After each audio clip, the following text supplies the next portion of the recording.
Hello दोस्तों, स्वागत है आप सभी का आपके अपने यूट्यूब चैनल जी के महात्मा में। दोस्तों, आज हम बात करेंगे बहुत ही ज़्यादा इम्पोर्टेंट क्वेश्चन को जो आपके आने वाले एग्जाम के लिए बहुत ही ज़्यादा महत्वपूर्ण रहेंगी। तो चलिए दोस्तों, बात करते हैं हमारे आज के फर्स्ट क्वेश्चन के बारे में। और दोस्तों, अगर आपने अभी तक चैनल को सब्सक्राइब नहीं किया है तो प्लीज़ चैनल को सब्सक्राइब कर लीजिएगा ताकि सभी वीडियो के नोटिफिकेशन आपको प्राप्त हो सके। तो चलिए दोस्तों, बात करते हैं हमारे आज के फर्स्ट क्वेश्चन के बारे में। हमारा फर्स्ट क्वेश्चन है, भारत में राष्ट्रीय आय का आकलन सबसे पहले किसने किया था? तो बताइएगा दोस्तों, भारत में राष्ट्रीय आय का आकलन सबसे पहले किसने किया था? और दोस्तों, यह क्वेश्चन आपके कई बार एग्जाम में पूछा गया है। ठीक, तो इसका सही आंसर क्या होगा? तो दोस्तों याद रखिएगा, इसका सही आंसर है ऑप्शन नंबर सी, दादा भाई नेरोजी। दादा भाई नेरोजी ने दोस्तों याद रखिएगा भारत में राष्ट्रीय आय का आकलन सबसे पहले किया था। अगर मैं बात करूं दोस्तों दादा भाई नेरोजी की, तो इसे दोस्तों याद रखिएगा भारत का ग्रैंड ओल्ड मैन कहा जाता है। तो याद रखिएगा क्या कहा जाता है? तो भारत का, ठीक, तो भारत का ग्रैंड ओल्ड मैन, क्या भारत का ग्रैंड ओल्ड मैन भी किसे कहा जाता है? तो याद रखिएगा दादा भाई नेरोजी को कहा जाता है। तो इसे आप याद रखिएगा दोस्तों। अगर आपसे एग्जाम में पूछा जाए भारत में जो राष्ट्रीय आय का आकलन कब किया गया था, तो याद रखिएगा 1876 में। कब? 1876 में सबसे पहले दादा भाई नेरोजी ने भारत में राष्ट्रीय आय का आकलन किया था। तो इतना दोस्तों आपको याद रखना है। ठीक, चलिए बात करते हैं हमारे अगले क्वेश्चन के बारे में। हमारा अगला क्वेश्चन है, किसी देश का राष्ट्रीय आय विकास किस पर निर्भर करता है? ठीक, तो बताइएगा किसी देश का आर्थिक विकास जो है किस पर निर्भर करता है? दोस्तों बहुत ही ज़्यादा इंपॉर्टेंट क्वेश्चन है आपके सभी प्रकार के एग्जाम के लिए, चाहे एसएससी का एग्जाम हो, चाहे रेलवे एनटीपीसी का हो, ग्रुप डी का हो, या एसएससी सीजीएल हो, चाहे कोई भी स्टेट लेवल का एग्जाम हो, सभी में यह क्वेश्चन पूछे जाते हैं। ठीक, चलिए तो दोस्तों याद रखेगा इसका सही आंसर है ऑप्शन नंबर डी। उपयुक्त सभी दोस्तों इसका सही आंसर हो जाएगा। ठीक, क्यों? क्योंकि जो किसी देश का जो आर्थिक विकास होता है दोस्तों, प्राकृतिक जो संसाधन है उस पर भी निर्भर करता है, बाजार का आकार कैसा है उस पर भी निर्भर करता है, और पूंजी का जो निर्माण है वह जो है दोस्तों इस पर भी निर्भर करता है। तो इसका सही आंसर हो जाएगा option number D. Very important question है, आपके एग्जाम में पूछा जा सकता है। ठीक, चलिए बात करते हैं हमारे अगले क्वेश्चन के बारे में। और अगला क्वेश्चन है दोस्तों बहुत ही ज़्यादा इंपॉर्टेंट है, स्टार लगा लीजिएगा। ठीक, तो WTO का मुख्यालय कहाँ है? तो बताइएगा WTO का मुख्यालय कहाँ है? और दोस्तों इसके बारे में बहुत सारे फैक्ट बताने वाला हूँ। ठीक, तो बताइएगा WTO का मुख्यालय कहाँ पर है? ठीक, तो दोस्तों याद रखिएगा WTO का जो मुख्यालय है जिनेवा में है। कहाँ पर है? जिनेवा में दोस्तों याद रखिएगा WTO का मुख्यालय है। ठीक, तो अगर मैं बात करूं दोस्तों WTO, जिसे विश्व व्यापार संगठन कहा जाता है, क्या कहा जाता है? विश्व व्यापार संगठन। ठीक, इसे याद रख लीजिएगा। अगर मैं बात करूं दोस्तों WTO की, तो इसकी स्थापना कब होती है? तो याद रखिएगा दोस्तों वर्ष 1995 में। कब? वर्ष 1995 में जो है WTO की स्थापना होती है। अगर मैं बात करूं दोस्तों WTO की, तो दोस्तों याद रखिएगा वर्तमान में इसके जो महानिदेशक हैं नाइजीरिया की ओंकोजो इवेला। कौन?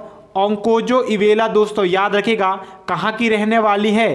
तो याद रखिएगा, ठीक, नाइजीरिया की रहने वाली है। और ओंकोजो इवेला दोस्तों वर्तमान में WTO विश्व व्यापार संगठन की महानिदेशक है। अगर मैं बात करूं दोस्तों WTO की फुल फॉर्म की, तो याद रखिएगा वर्ल्ड, ठीक, वर्ल्ड ट्रेड ऑर्गेनाइजेशन। क्या? वर्ल्ड ट्रेड ऑर्गेनाइजेशन दोस्तों इसका फुल फॉर्म होता है। तो इतना दोस्तों आपको WTO के बारे में याद रखना है, क्योंकि दोस्तों यहाँ से क्वेश्चन कई एग्जाम में पूछा गया है। ठीक, चलिए बात करते हैं हमारे अगले क्वेश्चन के बारे में। ठीक, तो हमारा अगला क्वेश्चन है, मुद्रा आपूर्ति किसके द्वारा नियंत्रित की जाती है? तो बताइएगा मुद्रा की जो आपूर्ति होती है किसके द्वारा, ठीक, तो किसके द्वारा जो है दोस्तों नियंत्रित की जाती है? तो दोस्तों याद रखिएगा, इसका सही आंसर है ऑप्शन नंबर डी, भारतीय रिजर्व बैंक। ठीक, तो आरबीआई के द्वारा दोस्तों याद रखिएगा मुद्रा आपूर्ति जो है उसको नियंत्रित की जाती है।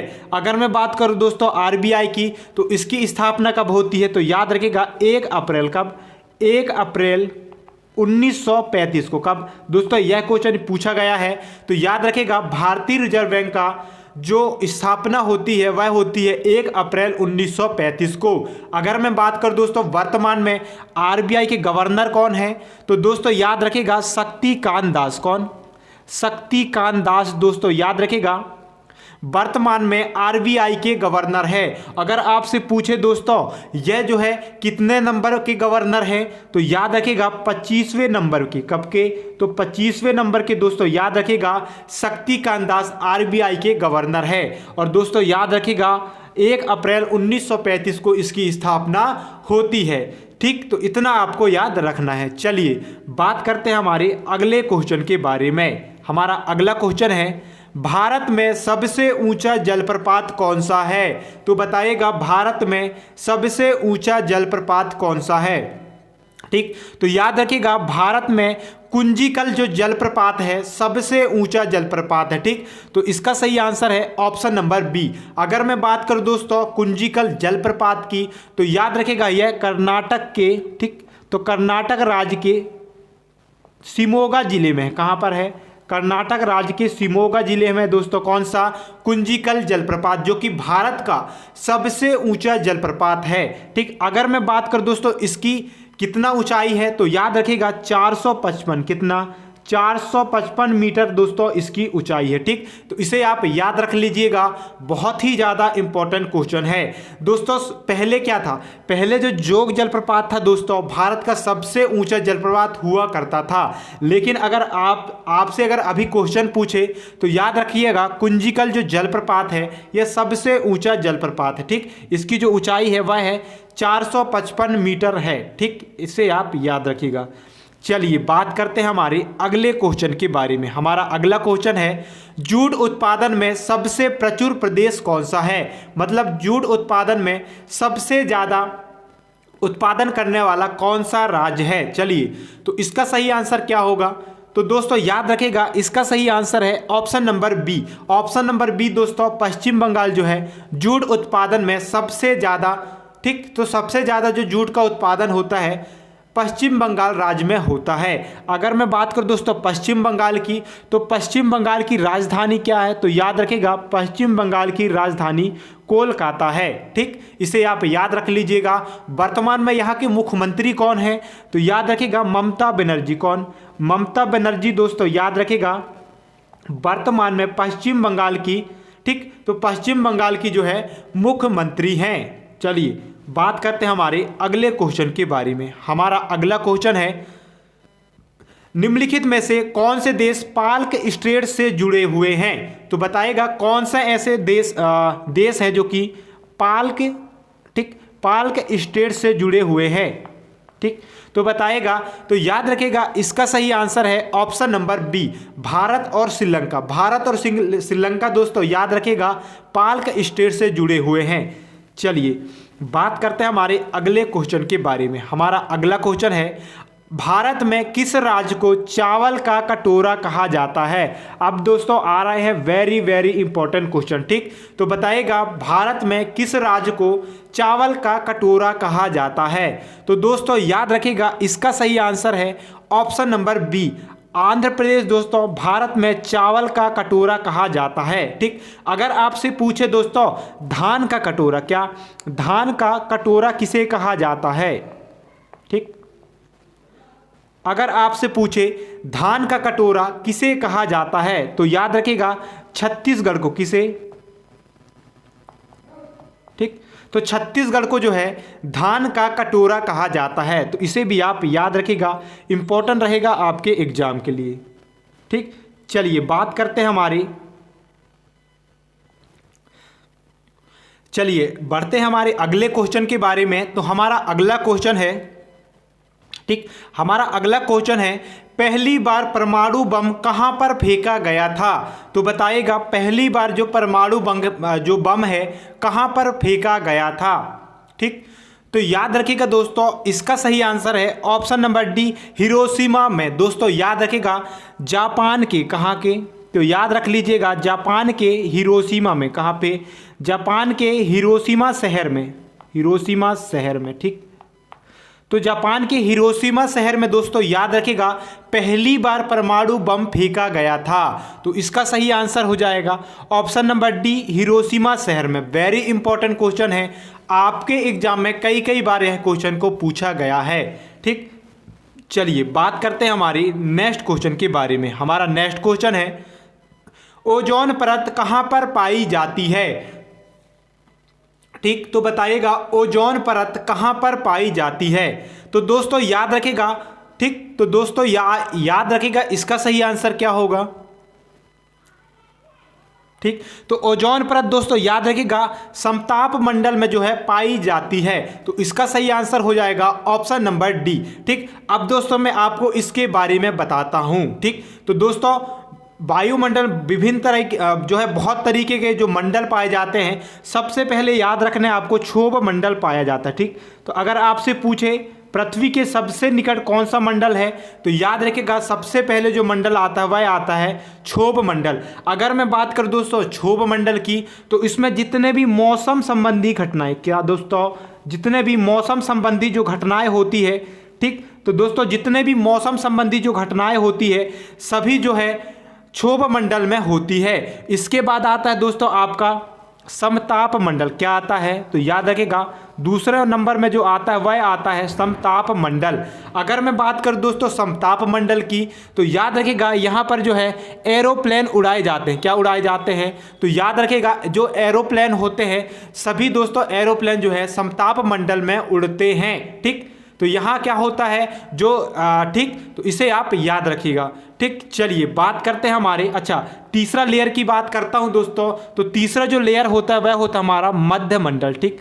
तो मध्य मंडल जो होता है, तो याद रखिएगा ये जो मंडल है सबसे ज़्यादा ठंडा, क्या सबसे ज़्यादा आपसे एग्जाम में पूछा जाएगा सबसे ज़्यादा जो ठंडा जो मंडल है वह कौन सा है? तो याद रखिएगा मध्य मंडल जो है सबसे ज़्यादा ठंडा है। और दोस्तों जो उल्का पिंड होते हैं, क्या उल्का जो पिंड होते हैं सभी दोस्तों मध्य मंडल में आके क्या जल जाते हैं। ठीक। तो आप इसे याद रखिएगा। चलिए बात करते हैं हमारे अगले क्वेश्चन के बारे में। हमारा अगला क्वेश्चन है, ठीक। तो हमारा अगला क्वेश्चन है, महात्मा गांधी का राजनीतिक गुरु कौन था? चलिए बताइएगा महात्मा गांधी का राजनीतिक गुरु कौन था? ठीक। तो याद रखिएगा इसका सही आंसर है option number B. Option number B दोस्तों गोपाल कृष्ण गोखले जो है महात्मा गांधी के राजनीतिक गुरु थे। वेरी इंपॉर्टेंट क्वेश्चन है आपके एग्जाम के लिए। चलिए बात करते हैं हमारे अगले क्वेश्चन के बारे में। हमारा अगला क्वेश्चन है, डेसिबल शब्द किससे संबंधित है? तो बताइएगा डेसिबल जो शब्द है किससे संबंधित है? तो याद रखिएगा दोस्तों डेसिबल जो है ध्वनि को मापने की इकाई है। ठीक। तो ध्वनि की जो मापने की इकाई होती है दोस्तों याद रखिएगा जिसे डेसिबल कहा जाता है। इसे आप याद रखिएगा, इंपॉर्टेंट रहेगा आपके एग्जाम के लिए। आपको कमेंट में क्या बताना है? डॉप्सन। ठीक। तो डॉप्सन जो है किसको मापने की इकाई है बताइए। तो सभी लोग बताइएगा, कमेंट में इसका आंसर दीजिएगा, डॉप्सन जो है किसको मापने की इकाई है। चलिए बात करते हैं हमारे अगले क्वेश्चन के बारे में। हमारा अगला क्वेश्चन है, अंग महाजनपद की राजधानी कहाँ थी? तो बताइएगा अंग जनपद की राजधानी कहाँ थी? ठीक। तो याद रखिएगा इसका सही आंसर है ऑप्शन नंबर डी। दोस्तों याद रखिएगा अंग जो जनपद थी उसकी जो राजधानी थी वह चंपा थी। ठीक। तो इसे आप याद रखिएगा। चलिए बात करते हैं हमारे अगले क्वेश्चन के बारे में। हमारा अगला क्वेश्चन है, शांत घाटी किस राज्य में स्थित है? तो चलिए बताइएगा शांत घाटी किस राज्य में स्थित है? तो दोस्तों याद रखिएगा शांत घाटी आपके केरल राज्य में स्थित है। ठीक। तो केरल राज्य में जो है शांत घाटी स्थित है। तो इसका सही आंसर है ऑप्शन नंबर बी। अगर मैं बात करूं दोस्तों, ठीक, अगर मैं बात करूं फूलों की घाटी, ठीक, तो बताइएगा फूलों की घाटी कहां पर स्थित है? ठीक। इसका आंसर आप लोग बताइएगा फूलों की घाटी कहाँ पर स्थित है। ठीक, तो दोस्तों याद रखिएगा फूलों की घाटी उत्तराखंड राज्य में स्थित है। कहाँ पर है, तो याद रखिएगा उत्तराखंड राज्य में जो है फूलों की घाटी स्थित है। चलिए बात करते हैं हमारे अगले क्वेश्चन के बारे में। हमारा अगला क्वेश्चन है सुनामी का मुख्य कारण क्या है। दोस्तों बताइएगा सुनामी क्यों आता है। ठीक, तो याद रखिएगा इसका सही आंसर है ऑप्शन नंबर डी, समुद्री सतह पर भूकंप। दोस्तों याद रखिएगा सुनामी कब आता है। ठीक, तो याद रखिएगा समुद्र में जो है सतह पर, ठीक मतलब उसके नीचे जो है भूकंप आने से जो है सुनामी जो है आती है। ठीक, तो इसे आप याद रखिएगा, इंपॉर्टेंट रहेगा आपके एग्जाम के लिए। चलिए बात करते हैं हमारे अगले क्वेश्चन के बारे में। तो हमारा अगला क्वेश्चन है भारत का केंद्रीय औषधि, ठीक तो भारत का केंद्रीय औषधि अनुसंधान संगठन कहाँ पर है। ठीक, तो बताइएगा भारत का केंद्रीय औषधि अनुसंधान संस्थान कहाँ पर स्थित है। ठीक, तो दोस्तों याद रखिएगा इसका सही आंसर है ऑप्शन नंबर बी, लखनऊ में। लखनऊ में दोस्तों भारत का केंद्रीय औषधि अनुसंधान संस्थान स्थित है। वेरी इंपॉर्टेंट क्वेश्चन है आपके एग्जाम के लिए। ठीक, चलिए बात करते हैं हमारे अगले क्वेश्चन के बारे में। हमारा अगला क्वेश्चन है मानव विकास सूचकांक किसने विकसित किया था। तो बताइएगा मानव विकास सूचकांक किसने विकसित किया था। ठीक, तो याद रखिएगा दोस्तों इसका सही आंसर है option number C, महमूब ul Haq. महमूब ul Haq ने दोस्तों याद रखिएगा मानव विकास सूचकांक को जो है ठीक विकसित किया था। वेरी इंपॉर्टेंट क्वेश्चन है आपके एग्जाम के लिए। चलिए बात करते हैं हमारे अगले क्वेश्चन के बारे में। तो हमारा अगला क्वेश्चन है कृषि उत्पादकों की कोटि किस प्रकार निर्धारित की जाती है। जो कृषि उत्पादकों की जो कोटि होती है दोस्तों, ठीक इसकी जो निर्धारित किससे की जाती है। ठीक, तो याद रखिएगा इसका सही आंसर है ऑप्शन नंबर सी, एगमार। एगमार के द्वारा दोस्तों याद रखिएगा कृषि के जो उत्पाद होते हैं उनका जो है निर्धारण किया जाता है। ठीक, तो इसका सही आंसर है मतलब जो कृषि के उत्पाद होते हैं बहुत तरीके के होते हैं, उन सभी का दोस्तों किस प्रकार से उनमें शुद्धता है, किस प्रकार से उनमें अशुद्धता है, सभी को एगमार के द्वारा निर्धारित की जाती है। ठीक, इसे आप याद रखिएगा। चलिए, और दोस्तों मैंने आज आपसे एक बार भी नहीं बोला क्या कि दोस्तों अगर आपने अभी तक चैनल को सब्सक्राइब नहीं किया है तो प्लीज़ चैनल को सब्सक्राइब कर लीजिएगा और सभी के पास वीडियो को शेयर भी कर दीजिएगा। ठीक, चलिए बात करते हैं हमारी। ठीक, तो इसका सही आंसर क्या होगा।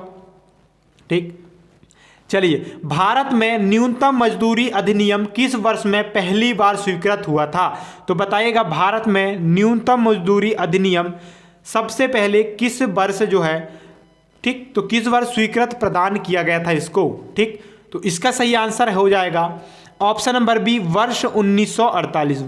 वर्ष 1948 में दोस्तों याद रखेगा न्यूनतम मजदूरी अधिनियम को पहली बार स्वीकृत मिला था। ठीक, इसे आप याद रखिएगा।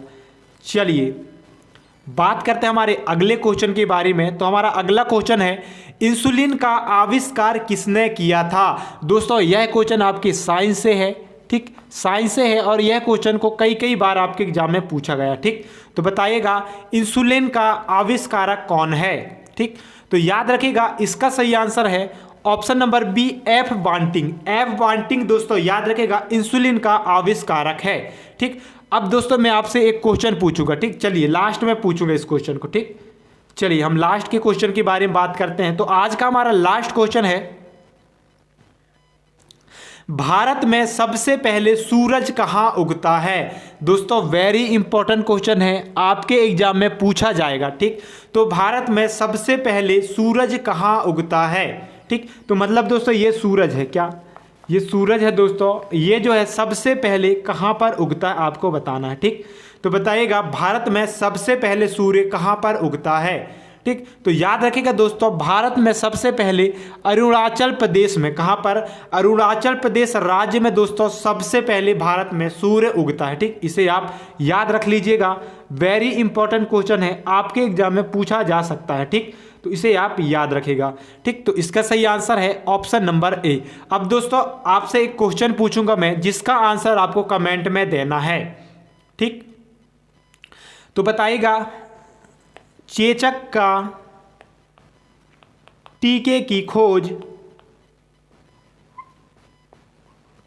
ठीक तो चेचक का टीके की खोज किसने की है? किसने की है? ठीक, तो इसका आंसर आपको दोस्तों कमेंट बॉक्स में बताना है। और दूसरा क्वेश्चन है, ठीक, विटामिन डी का आपको वैज्ञानिक नाम बताना है। क्या बताना है? विटामिन डी का वैज्ञानिक नाम आपको बताना है। तो ये दो क्वेश्चन है दोस्तों, जिसका आंसर आप लोग कमेंट में दीजिएगा। ठीक, तो इन दोनों का जो आंसर है आपको कमेंट में देना। ठीक, तो चेचक का टीके का खोज किसने किया है और विटामिन डी का वैज्ञानिक नाम क्या है? तो इन दोनों का आंसर आपको कमेंट में देना है। ठीक, तो दोस्तों मिलेंगे नई वीडियो के साथ, तब तक के लिए धन्यवाद। और दोस्तों वीडियो को लाइक नहीं किया तो प्लीज़ वीडियो को लाइक करिएगा और अपने अपने फ्रेंड के पास शेयर भी करिएगा। ठीक, चलिए मिलेंगे नई वीडियो के साथ, तब तक के लिए धन्यवाद।